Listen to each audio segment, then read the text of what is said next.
लोकसभा का जो चुनाव हुआ था 25 मई को हमारे प्रदेश के अंदर, तो उसमें दो ही वर्गों के अंदर चुनाव था, भारतीय जनता पार्टी और एक वर्ग उसको हराने वाला। एक मतलब मोदी को जिताने वाला वर्ग था, एक उनको हराने वाला था, और वही देश के अंदर हुआ। जैसे आपके याद होगा कि 2009 के अंदर भी 10 की 10 सीटें कांग्रेस लोकसभा की जीत गई थी, लेकिन 4 महीने के बाद जब विधानसभा के चुनाव हुए तो उसमें से इंडियन नेशनल लोकदल 32 सीटें लेके एक मजबूत विपक्ष के रूप में उभरी थी। अगर उस टाइम हरियाणा प्रदेश के वोटरों को इस बात का पता होता कि 32 सीटों पे आईएनएलडी खड़ी है, तो निश्चित तौर पे उस समय इंडियन नेशनल लोकदल सरकार बनाती। तो जहां तक विधानसभा का चुनाव है, जो 4 महीने के बाद आने वाला है, अक्टूबर में ड्यू है, तो वो क्षेत्रीय मुद्दे उसमें खड़े हो जाते हैं। जैसे हम रानिया के अंदर बैठे हैं, रानियों की गली की बात आ जाएगी, स्कूल की बात आ जाएगी, शमशान घाट की बात आ जाएगी। तो राष्ट्रीय मुद्दों से हट करके मतदाता जो है, जो स्थानीय मुद्दे हैं, वो खड़े हो जाते हैं। उस मुद्दों पे चुनाव होना है, बाकी उम्मीदवार पे बड़ा डिपेंड करता है ये बात। अगर हमारे विधानसभा हल्का रानिया की बात करें तो पिछले जो लोकसभा के चुनाव हुए हैं, इसमें 72,000 वोट जो हमारे सांसद जीते हैं, जहां कांग्रेस की प्रत्याशी कुमारी शैलजा जी, तो मैं दावे से कहता हूं आपके माध्यम से 72,000 वोट तो दूर की बात है, आधी वोट भी नहीं कांग्रेस को जहां उम्मीदवार को आएगी। जहां सिरसा विधानसभा की बात करें तो वहां भी 72,000 शैलजा जी ले गए। लेकिन जे मैं नहीं कहता, जे आम लोग कह रहे हैं, किसी से पूछो आप चाहे सिरसा में सीनियर पत्रकार बैठे हैं उनसे पूछ लो, जो राजनीति से जुड़े लोग हैं उनसे पूछ लो, वो कह रहे हैं अभी कोई उम्मीदवार ही नहीं है सिरसा विधानसभा के लिए। तो जो कहने का मतलब ये है, जो चुनाव जो हुआ था, जे राष्ट्रीय मुद्दों पे हुआ था, जे एक वर्ग इसको मोदी जी को हटाने का था, एक वर्ग इसको बनाने के लिए था। तो अब जो विधानसभा के चुनाव होंगे तो ये स्थानीय मुद्दों पे चुनाव होंगे, तो ऐसे कहने की बात ही नहीं है। अगर विधानसभा के चुनाव होंगे तो जो स्थानीय मुद्दों पे ही इंडियन नेशनल लोकदल को वोट करेंगे, क्योंकि जो 10 साल के शासनकाल में जो भाजपा का है, जहां तो अगर रानी हल्के की बात करें तो बगैर पर्चों के कुछ काम तो हुए ही नहीं, नजायज पर्चे दर्ज हुए हैं। तो कांग्रेस कई गुटों में बंटी है, उम्मीदवार जहां भी नहीं है उनके पास। तो इनके तो 2 सीटें जो थी पहले, चाहे काला वाली थी चाहे डा वाली थी, चलो मैं ये कह सकता हूँ भी उम्मीदवार वहां इनके पास है, लेकिन 3 विधानसभा हल्कों में तो उम्मीदवार है नहीं।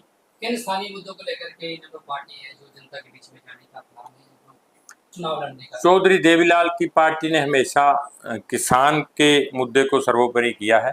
चाहे चौधरी देवीलाल लोकसभा के अंदर हों चाहे विधानसभा के अंदर हों, उन्होंने हमेशा किसान के साथ साथ ग्रामीण अंचल में बसने वाले लोग हैं, उनकी आवाज़ को हमेशा बुलंद किया है उन्होंने।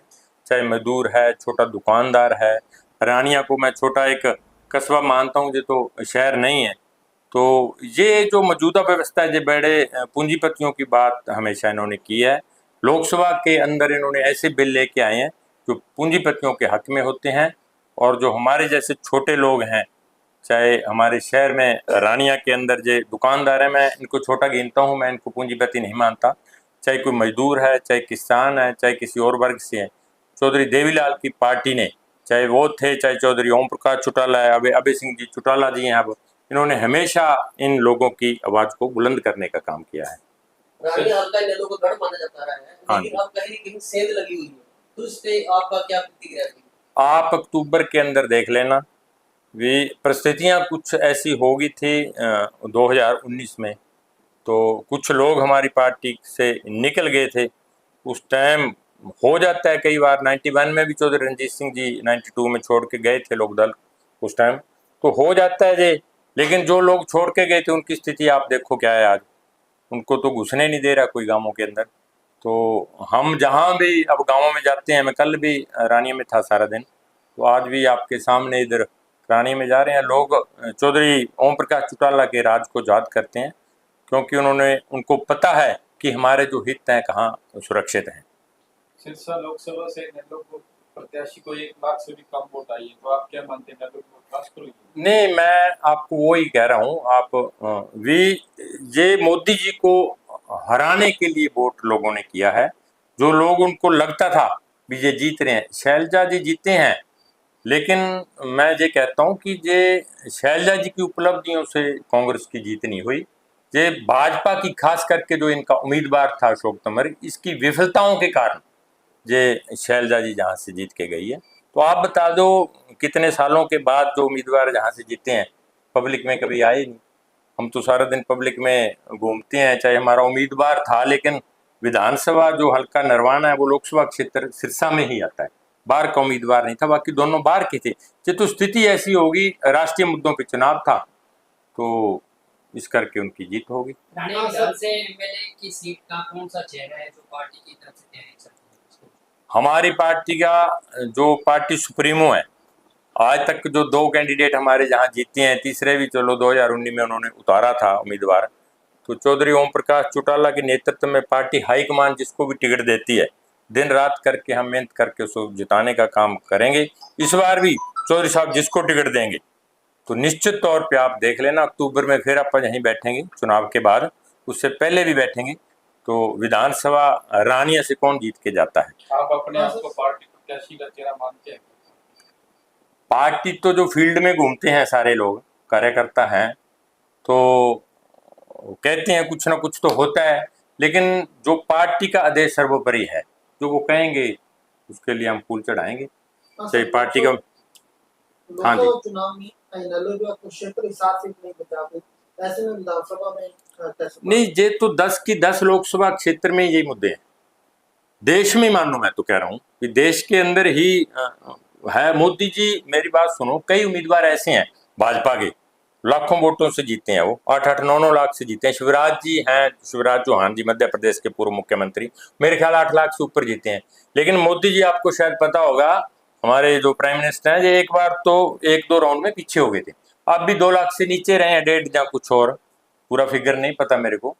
तो वो वहां के लोग थे जो मोदी जी की कॉन्स्टिट्यूंसी के, वो ज्यादा लोग उनको हराना चाहते थे, एक जिताना चाहते थे। इन्हीं मुद्दों पे, 2 मुद्दों पे चुनाव हुआ और कोई मुद्दा था ही नहीं। रानिया को अभी तक उपमंडल का दर्जा नहीं मिल पाया, उसके बाद ये तो लोगों ने धरना भी दिया और जो यहाँ से नेतृत्व कर रहे हैं उन्होंने विश्वास भी दिलाया है, लेकिन ये सवाल तो उनसे करना है, आज घूम भी रहे हैं वो मेरे ख्याल बांध पे, तो ये तो उनको करना चाहिए।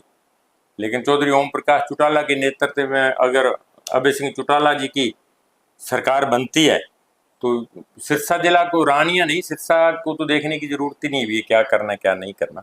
चाहे आप अपना छोटा सा कार्यकर्ता को भी उनको कुछ कहेगा तो जाके वो उस पर तो कंसीडर वाली बात ही नहीं है, काम होते हैं, हुए भी हैं पहले। विधानसभा चुनाव में नेल्लोर अपने बलबूते पे लड़ेंगे, कोई गठबंधन की संभावना है? नहीं, हम अपने बलबूते पे लड़ेंगे। अगर मौजूदा व्यवस्था के खिलाफ अगर कोई हमारे साथ आता है तो उसके डिस्कस की जाएगी, पार्टी नेतृत्व जो करेगा। लेकिन फिलहाल जो है हमारी 90 की 90 विधानसभा सीटों से उम्मीदवार पूरी तरह से तैयार है।